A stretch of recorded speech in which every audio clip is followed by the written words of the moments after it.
Chapter 50, 1 who is destined for great things.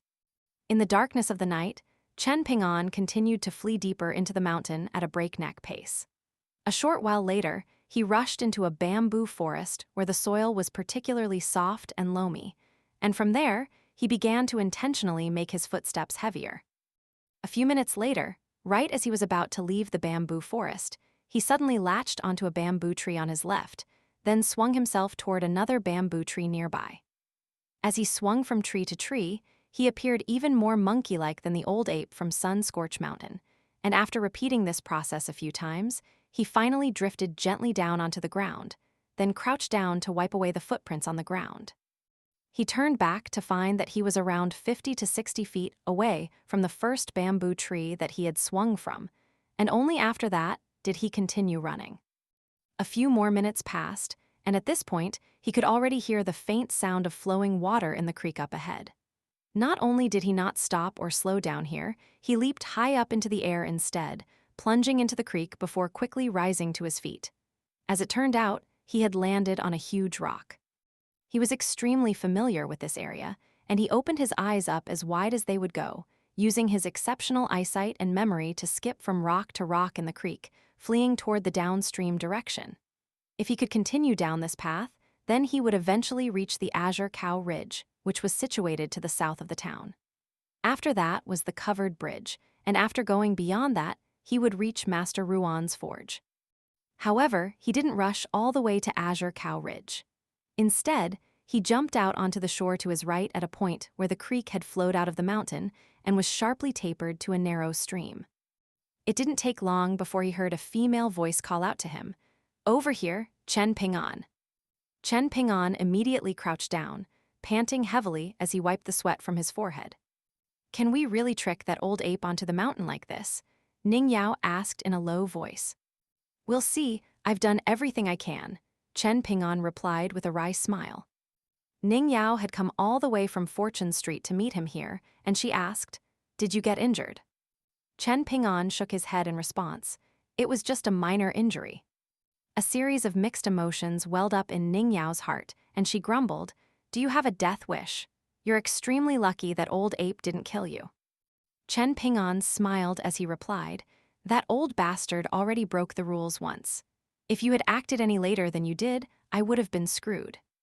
Ning Yao faltered slightly upon hearing this, then suddenly burst into laughter. "You actually managed to do it? That's incredible." Chen Ping'an chuckled in response. Ning Yao rolled her eyes, then asked, "What do we do next?" Chen Ping'an considered the question for a moment, then replied, "We'll stick to the general plan that we came up with before, but there are some details that need to be tweaked. That old ape is really strong." Ning Yao slapped Chen Ping'an on the back of his head as she chuckled. "Took you long enough to figure that one out." Chen Ping'an suddenly said, "Turn around, Ning Yao. Keep an eye on the creek while I apply some medicine to my back." Ning Yao did as she was told, turning to face the upstream direction of the creek.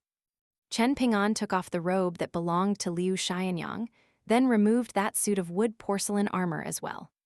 After that, he pulled a porcelain vial from the Yang family's medicine shop out of a cloth pouch tied to his waist, then poured out a viscous ointment onto the palm of his right hand.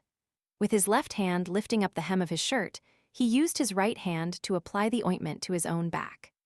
Despite his high pain threshold, he was sweating profusely as he applied the ointment. Ning Yao had her back facing him this entire time, but she still asked, "Does it hurt?" "This is nothing," Chen Ping'an replied with a smile.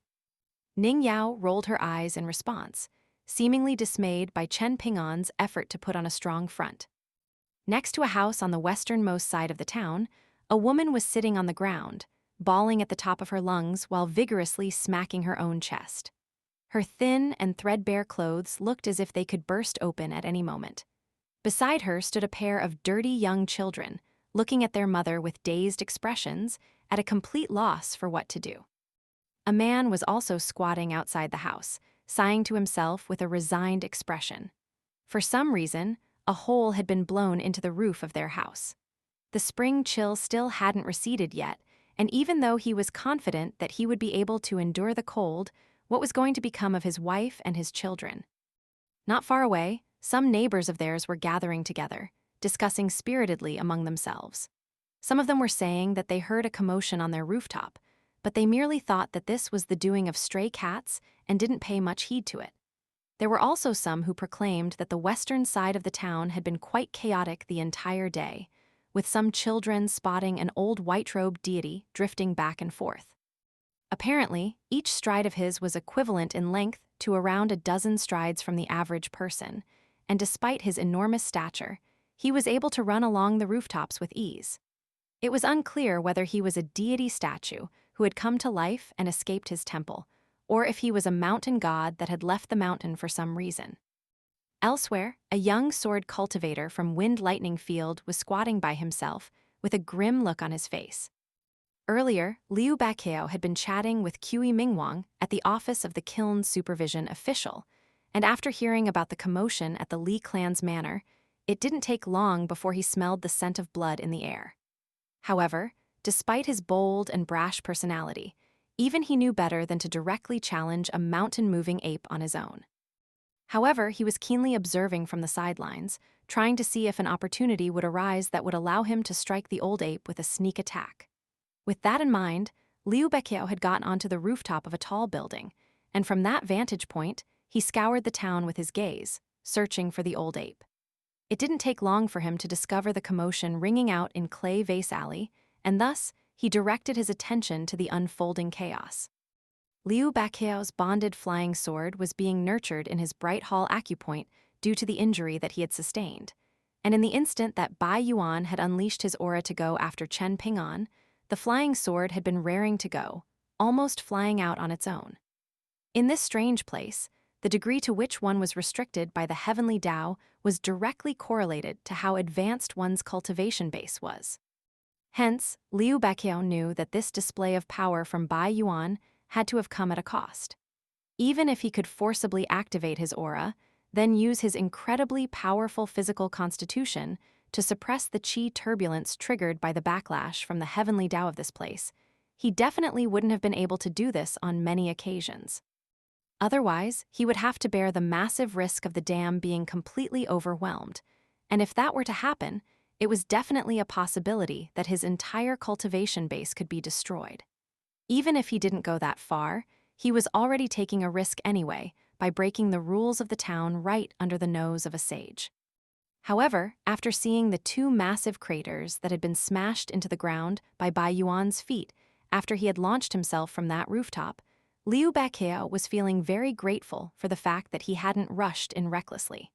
Otherwise, there was a very good chance that he would have diverted Bai Yuan's attention to himself.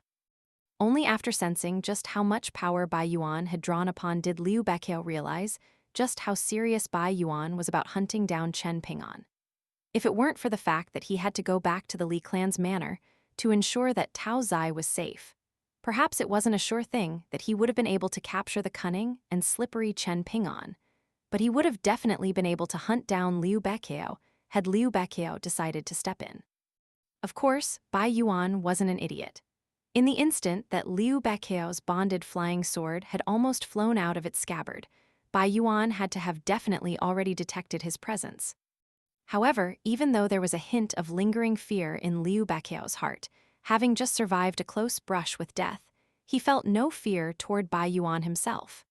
If a pair of cultivators from Wind Lightning Field and Sun Scorch Mountain decided to engage in battle, then that battle wouldn't end unless one or both of them were dead. Furthermore, even if there were one party with a clear cultivation-based disadvantage, there was no chance that they would beg for mercy from their more formidable opponent. This was a fact that was supported by the loss of countless lives from the two revered sword sects over the past 500 years. In addition, Liu Baiqiao had his own trump card in the town. Liu Baiqiao slowly stood up, but instead of returning directly to the office of the Kiln Supervision Official, he made his way over to the broken house on the westernmost side of the town. Standing outside the short earthen wall, he yelled out to grab everyone's attention, and after the bawling woman and his husband turned to look at him, he tossed a gold essence copper coin at the tearful woman as he smiled and said, "Please stop crying, woman. I'm getting goosebumps even from all the way over there." The woman caught the golden copper coin, upon which she discovered that it was very similar in appearance to a normal copper coin, except the color was different. She was a little dazed as she asked in a quiet voice, "Is this gold?" "No, but it's way more valuable than gold," Liu Baiqiao chuckled. The woman faltered slightly upon hearing this, then flew into a rage as she hurled the golden copper coin viciously back at Liu Baiqiao. She then rose to her feet, placing her hands on her hips as she yelled, "Piss off! I would have perhaps believed you if you told me that this is gold, but you're telling me it's even more valuable than gold. Hooray, you trying to fool? I'll have you know that I've touched silver with my own 2 hands in the past. You're just a scrawny little brat who probably hasn't even grown hair down there yet. How dare you try and trick me? My husband's still alive." The woman became even more enraged as she spoke, and she quickly strutted over to her husband, who was squatting on the ground in silence, before giving him a vicious kick. Her waist wasn't much thinner than a water tank, but she somehow still managed to make it look seductive as she twisted her hips from side to side while walking. Her husband was immediately kicked to the ground, and not only did he not retaliate, he didn't even dare to say anything as he scurried away like a scorned cat, then continued to squat on the spot with a sulky expression. The woman pointed straight at her husband as she launched into a ferocious tirade. "You useless piece of trash. How are you any different from a dead man? Whenever anything happens, all you do is stand around and pretend that you're dead. You do nothing all day aside from wandering around the town, catching fish and snakes like those kids who are still wearing open crotch pants. You're not even as useful as our son. At least he knows to pick up some useful things for the house. Why is it that you're unwilling to work at the Yang family's medicine shop? Are you filthy rich? Why would you refuse a paying job? How about you do something that contributes to this family for once?" The voluptuous woman paused here momentarily, then suddenly smiled as she continued, "If you're not decent in bed, I would have dumped you long ago." All of the neighbors who were watching the show immediately burst into raucous laughter upon hearing this, and some of the young men also began to whistle and direct dirty remarks at the woman. Finally, the woman turned her attention back to Liu Baiqiao, then roared, "Why are you still here? Isn't it time you ran back to your mother to be breastfed?" Liu Baiqiao had never seen an unrefined villager like this before, but not only was he not filled with disgust and disdain, he was very much amused. He had been treated to a good show, and instead of being enraged by the woman's scathing insults, he only became more amused. Whenever he had a war of words with anyone back at Wind Lightning Field, he would always be struck by a sense of loneliness as he could never find a fitting opponent. Never did he think that he would encounter a worthy opponent in this place. With that in mind, he rose to the challenge, putting on a cheeky grin as he asked, "Can you help me with being breastfed?" The woman raised an eyebrow, then sneered, "I'm worried I might accidentally suffocate you to death. I suggest you go find Granny Ma on Apricot Blossom Alley. I guarantee you she'll have more than enough for you to drink." A chorus of raucous laughter instantly rang out. Liu Baiqiao had no idea who this Granny Ma was, but judging from the reaction of all of the bystanders, he knew that he had just been handed a crushing defeat. Liu Baiqiao gave the woman a thumbs up, graciously accepting his defeat. "You win this time." He then held up the gold essence copper coin between 2 of his fingers and asked, "You sure you don't want this?" The woman was clearly rather hesitant. Right at this moment, someone called out to Liu Baiqiao in the distance, "Baiqiao, Mr. Qi is asking you to go back right away." Liu Baiqiao turned to discover that it was Chen Songfeng who was calling out to him, and beside him stood a tall and slender woman with a rather cold and forbidding appearance. She wasn't carrying any weapons, nor was she particularly beautiful, but her figure was exceptional, and in particular, Liu Baiqiao was very much appreciative of her long legs. She was none other than Chen Songfeng's distant relative. As for exactly how they were related, Chen Songfeng had never offered an explanation, and the woman had also always referred to Chen Songfeng directly by name. On the way here, Liu Baiqiao never found the woman to be particularly arrogant, simply a little cold and unapproachable. Liu Baiqiao didn't dare to keep Qi Minghuang waiting, so he followed the 2 of them to Fortune Street, but right as he left, he reflexively took a glance at the sulky middle-aged man who was still squatting on the ground. There was a disheveled and unkempt man in the crowd, and after a brief moment of hesitation, he made his way toward the house alone after all of the neighbors had departed. The woman had no choice but to take her children to go back and live at her parental home. Everyone from her parental family was extremely snobbish, and they were always looking down on her for the man that she had chosen, so she really didn't want to go back. In fact, she rarely ever went back aside during festivals, but in the face of this unforeseen disaster, she simply had no choice. She wanted to take her children to live in a tavern for a few days, living the life of a rich wife for once, but she simply couldn't afford that lifestyle. She was so poor that she could barely make ends meet, so she had no alternative but to go back to her parental home even though she knew that she was going to be insulted. The more she thought about this, the angrier she became, and prior to her departure, she pinched onto a piece of flesh on her husband's waist before twisting it viciously, only letting go after his entire face was twisted in agony.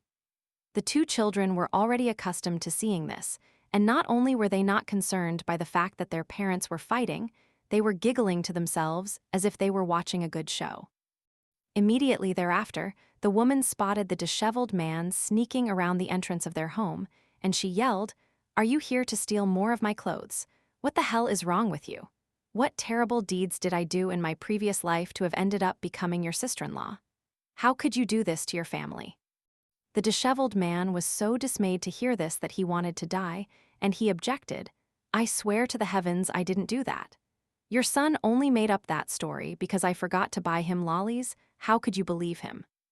The boy merely looked on with an innocent expression, and the woman naturally believed her son more, so she immediately raised a hand to slap the disheveled man. The disheveled man hurriedly recoiled before scurrying away, yelling to the man who was squatting on the ground, saying something to her senior brother. "That never works," the man replied in a surly tone. The disheveled man could only heave a forlorn sigh. "Good, honest men like us are constantly getting screwed over." The woman made her way toward the yard gate, holding the hand of one of her children in each hand, and all of a sudden, she turned to the disheveled man with a seductive smile as she said, "Bring some more money next time, and I'll sell my clothes to you. I'll only charge you 50 copper coins per item. What do you say?" The disheveled man's eyes immediately lit up, but a timid look then appeared on his face as he negotiated. "Isn't that a little steep? That's about as much as the shop on Apricot Blossom Alley charges for their clothes in brand new condition." The woman's expression instantly changed, and she launched into another scathing tirade. "So you actually do want to buy my clothes? You deserve to be a single dog for life. Even if you die at the Eastern Gate someday, everyone's just going to leave you to rot." Following the departure of the woman and her children, the disheveled man hopped back to take a seat on the yard wall, then turned to the man squatting on the ground with a furious expression. "I don't want to say this every time I see you, but I really can't understand for the life of me why you chose to marry such a feisty woman." As it turned out, the disheveled man was none other than the gatekeeper at the town's eastern gate. The woman's husband was still squatting on the ground, and he replied, "I do what I want." After a brief moment of silence, the gatekeeper said, "Our master asked me to pass on a message to you. He said that you need to rein in your temper in the near future and refrain from fighting anyone." He then took a glance at the hole in the roof, and a smile suddenly appeared on his face as he continued, "Master also said that if you really can't rein in your temper, then you can vent your frustrations on your wife. She's into that rough stuff anyway." The woman's husband raised his head to look at the gatekeeper, and the latter hurriedly said, all right, I'll admit that our master didn't say that. I just made that up." The man rose to his feet, and he was quite short in stature. He had a tan complexion, and the bulging muscles of his arms were stretching the fabric of his sleeves. He was also a little hunchbacked, and he turned to the gatekeeper as he grumbled, "Zhang Dafeng, I'll take on your surname if our master is ever willing to say more than 20 words to you at a time." The gatekeeper counted the words of the message that their master had asked him to pass on, and sure enough, it was fewer than 20 words. He cursed the heavens upon making this discovery, following which a dejected look appeared on his face. It seemed that what the man had said to him was particularly hurtful because it was the undeniable truth. "Did master say anything else?" the hunchbacked man asked. Zhang Dafeng replied, Master also said that you need to deal with that man. The hunchbacked man's brows furrowed slightly, and he habitually squatted down again, facing his broken house as he grumbled, "Why should I?" Zheng Dafeng rolled his eyes in response. "In any case, that's an order from our master. You can choose to follow it or not, it doesn't matter to me." The hunchbacked man was silent for a moment, then said, "Get out of here. If you try to steal my wife's clothes again, I'll snap all 3 of your legs." Zheng Dafeng immediately flared up with rage. "Li you can't just go around slandering me like this. Who's been stealing your wife's clothes? How could you believe something like that? What the hell's wrong with you?" The hunchbacked man turned to the furious gatekeeper, looking at him in silence with a dark expression. Zheng Dafeng was like an indignant little girl as he yelled in a furious and grief-stricken voice, "Fine, I won't do it again, all right." He then rose to his feet and sprang up into the air, drifting onto the street like a locust leaf. Only after he had gotten far away did he dare to show his true colors. "Li I'm going to your wife right now to buy her undergarments from her." As he was saying this, he was running away faster than the wind. However, the hunchbacked man displayed no intention of chasing him, and he merely scoffed, "Idiot." The trio returned to the kiln supervision official's office, and Qi Mingwang was seated in the main hall, having already been waiting for them for some time.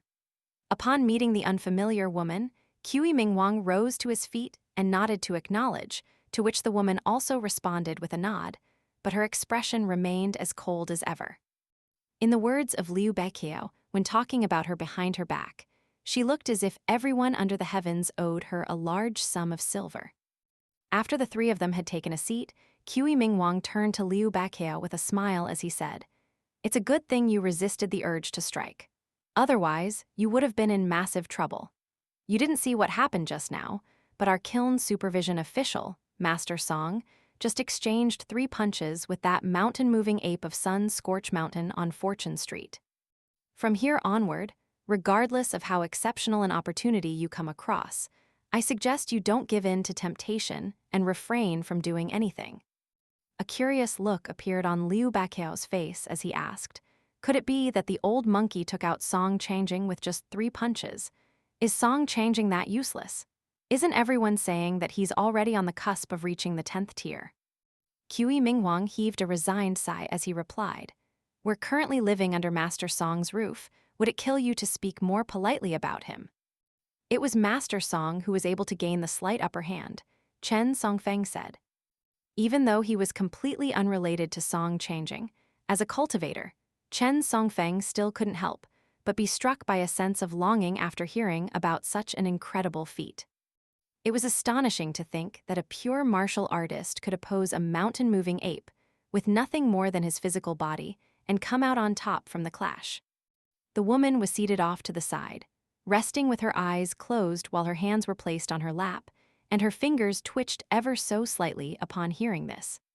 She had originally planned to continue exploring the town, but Chen Songfeng had tracked her down and taken her to find Liu Beiqiao before the 3 of them returned to the kiln supervision official's office together. Even though she also had the Chen surname, she didn't care whether Chen Songfeng would be able to get anything from that old locust tree, or how many ancestral blessing locust leaves he would be able to obtain. However, when Chen Songfeng tracked her down, she was able to clearly sense that he was forcibly suppressing his excitement. So it was most likely the case that he had managed to obtain more locust leaves than the number that had been projected by the patriarch of the Chen clan in Dragon Tail County. Liu Beiqiao suddenly burst into raucous laughter as he said, "I'm glad that old bastard was knocked down a peg. I can't believe he was taken on a wild goose chase around half the town by an ordinary young boy. I can tell that joke in Wind Lightning Field for the next 10 years. Given how sensitive and uptight those Sun Scorch Mountain bastards are, they'll definitely jump out and proclaim that our Wind Lightning Field is spinning a tall tale. If it isn't for the fact that breaking the rules of this town incurs far too heavy a cost, I would have definitely recorded everything in a recording treasure, so I have proof supporting the story." Qi Mingwang's expression suddenly changed slightly as he called out in a stern voice, "Beiqiao." The woman's eyes also sprang open almost at the exact same moment. Liu Baqao was just about to ask a question, but he immediately shut his mouth.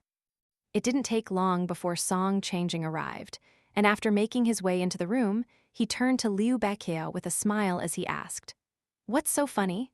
Why don't you share it with me so I can have a good laugh as well?" Kui Mingwang had already risen to his feet, vacating his chair to Song Changing.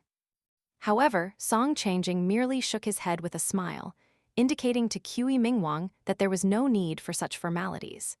He then casually dragged over a chair and sat down right next to Liu Baqao, across from Chen Songfeng and the woman. Even though Liu Baqao had always given off a casual and lackadaisical demeanor, even he couldn't help but stiffen up in such close proximity to a martial artist who was very likely to reach the legendary 10th tier someday. In particular, this was a martial artist who was notorious for his hobby of slaying prodigies, and that only made Liu Baqao feel even more fearful and intimidated.